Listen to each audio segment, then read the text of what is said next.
नमस्कार, हल्लाबोल टीवी देख रहे हैं आप। मैं हूं आपके साथ प्रियंका।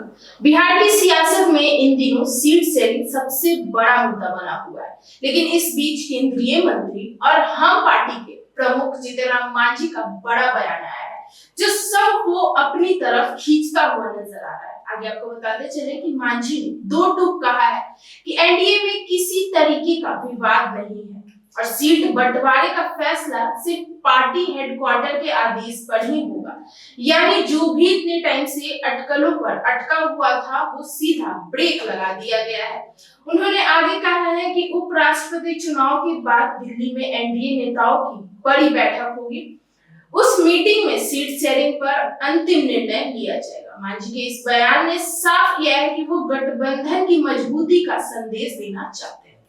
इतना ही नहीं, आपको आगे बता दें कि और विरोधियों को भी मांझी ने संकेत देते हुए कहा है कि एनडीए में सब कुछ ठीक ठाक है। लेकिन सबसे दिलचस्प पल तब आया जब मांझी ने चिराग पासवान पर निशाना साधा है। चिराग ने हाल ही में 133 और 43 सीटों के फॉर्मूले की बात कही थी। इस पर मांझी ने चुटकी ली और कहा कि चिराग का चाल चरित्र 2020 से ही सबके सामने दिख रहा है।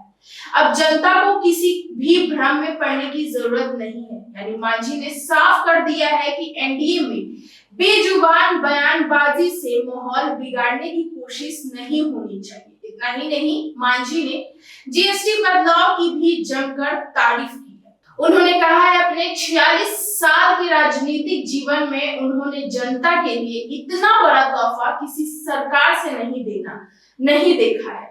उनके मुताबिक प्रधानमंत्री नरेंद्र मोदी वाकई गरीबों के लिए काम करने वाले नेता है और यह फैसला आम लोगों को भी बड़ी राहत देगा। और आखिर में मांझी ने वो ऐलान किया जिसने सबको चौंका दिया। उन्होंने कहा जरूरत पड़ी तो उनकी पार्टी बिहार की 243 सीटों पर चुनाव लड़ने के लिए पूरी तरीके से तैयार है। यानी मांझी एक तरफ एनडीए की एकजुटता का दावा कर रहे हैं, तो दूसरी तरफ अपनी ताकत का ट्रेलर भी दिखा रहा है। हालांकि इस सब को लेकर आपकी क्या राय है, कमेंट सेक्शन में जरूर बताइएगा।